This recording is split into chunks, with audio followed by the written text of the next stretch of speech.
જય હિન્દ દોસ્તો મિત્રો, આજે છે તારીખ 21 મે 2024 અને વિડીયો ચાલુ કરતાં પહેલાં મિત્રો આજે આપણે ડિસ્કસ કરીશું આજના દિવસનું માર્કેટ કઈ રીતનું હતું અને આવતીકાલનું આપણને અહીંયાથી નિફ્ટીનું પ્રિડિક્શન શું લાગે છે એ વિડીયોમાં આજે આપણે ડિસ્કસ કરીશું। તો સૌથી પહેલાં મિત્રો આપણે ગ્લોબલ માર્કેટથી સ્ટાર્ટ કરીએ। તો ગ્લોબલ માર્કેટની અંદર જોઈએ તો ઓવરઓલ આપણે ઇન્ડિયન માર્કેટની પહેલાં વાત કરીએ તો ઇન્ડિયન માર્કેટની અંદર નિફ્ટી છે તો નિફ્ટીએ આજના દિવસની અંદર 22,591નો હાઈ હતો, એમનો લો 22,404નો એમનો લો હતો।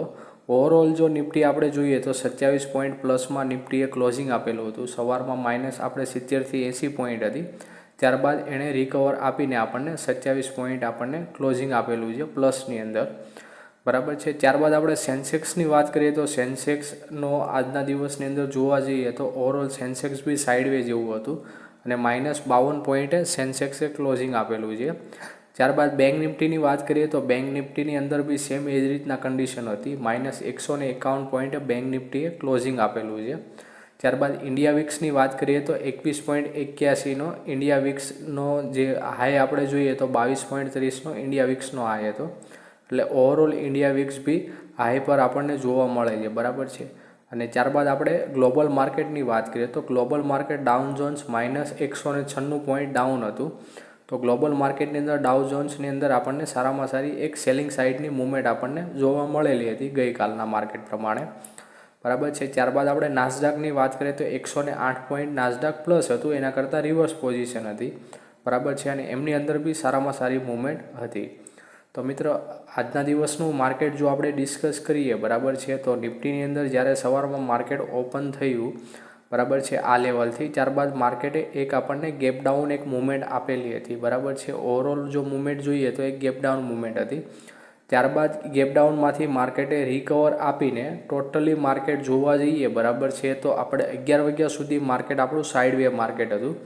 તો 11 વાગ્યા પછી માર્કેટની અંદર જોઈએ તો સારામાં સારી એક શું કહેવાય કે એક અપસાઇડની મૂવમેન્ટ આપણને જોવા મળેલી હતી। તો જે ગઈકાલના લેવલ પ્રમાણે જે આપણે ડિસ્કસ કરેલું હતું તો આપણા જે બે એક લેવલ હતા, બરાબર છે, તો આ લેવલ પ્રમાણે આપણે જોઈએ તો આ લેવલ પ્રમાણે માર્કેટે એક આપણું લેવલ આ હતું 22,503નું લેવલ હતું અને બીજું એક લેવલ હતું આપણું 22,431નું લેવલ હતું। તો મિત્રો જે બે લેવલમાંથી જે સાઈડ નિફ્ટી ક્રોસ કરે છે તો એ સાઈડ આપણે બાઇંગની અથવા તો સેલિંગની પોઝિશન આપણે લેશું।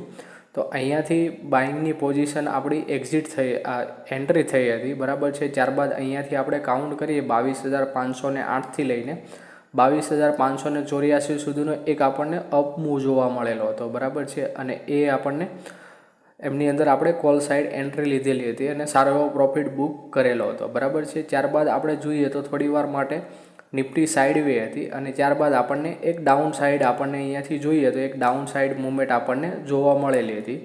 તો ઓવરઓલ જો આજના દિવસનું માર્કેટ આપણે જો એક પરફોર્મન્સ જોઈએ તો ઓવરઓલ આજના દિવસનું ટોટલી માર્કેટ આપણે સાઇડવે જેવું હતું, બહુ એટલી બધી ખાસ કોઈ મૂવમેન્ટ હતી નહીં, બરાબર છે। નિફ્ટી જ્યારે સવારમાં માઇનસમાંથી ઓપન થઈને તેમણે એક પ્લસ સાઇડ એક આપણને 30 પોઈન્ટનું આપણને 27 પોઈન્ટનું આપણને ક્લોઝિંગ આપેલું હતું। તો ઓવરઓલ જોઈએ તો નિફ્ટીએ સાઇડવે પરફોર્મ કરેલું હતું, same as it is bank નિફ્ટીએ બી એ જ રીતના પરફોર્મ આપણને આપેલું હતું, બરાબર છે। હવે મિત્ર આપણે જે ગઈકાલના જો લેવલનું આપણે ડિસ્કસ કરીએ, બરાબર છે, તો ગઈકાલના લેવલ પ્રમાણે આજે જો આપણે માર્કેટ પ્રિડિક્ટ કરીએ, બરાબર છે, તો આપણા ગઈકાલના લેવલ પ્રમાણે આપણા બે લેવલ અહીંયાથી બને છે, બરાબર છે। જો આપણે લેવલ અહીંયાથી જોઈએ આપણે તો એક લેવલ આપણું છે એ આ એક લેવલ છે આપણું 22,568નું એક લેવલ છે આપણું, એ આપણું અપસાઇડનું 22,568નું આપણું અપસાઇડનું લેવલ છે।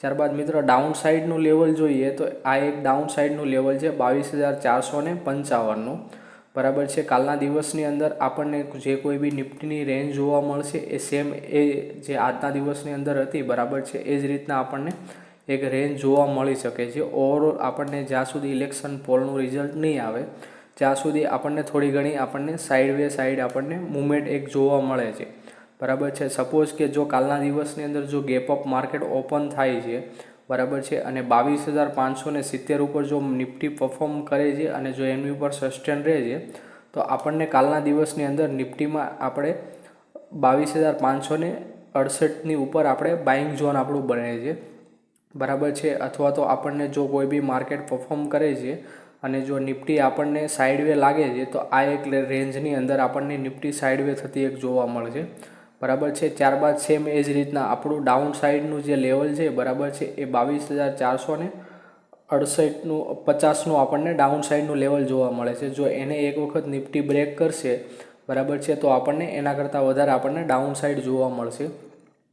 તો આ લેવલ પ્રમાણે આપણે કાલના દિવસે આપણે ટ્રેડ કરીશું, બરાબર છે. જો એક ઉપરની સાઈડનું લેવલ આપણું 22,570નું લેવલ છે, ડાઉન સાઈડનું લેવલ આપણું 22,458નું લેવલ છે, બરાબર છે. જો બેમાંથી કોઈ બી લેવલ ક્રોસ કરશે એ સાઈડ આપણે બાય અથવા તો સેલની એન્ટ્રીમાં આપણે એન્ટ્રી લેશું, બરાબર છે. તો મિત્ર આ એક લેવલ છે. આ લેવલને અકોર્ડિંગ જો તમે કાલના દિવસની અંદર ટ્રેડ કરશો તો તમને સારો એવો પ્રોફિટ તમને એમાં જનરેટ થઈ શકે છે. ધન્યવાદ.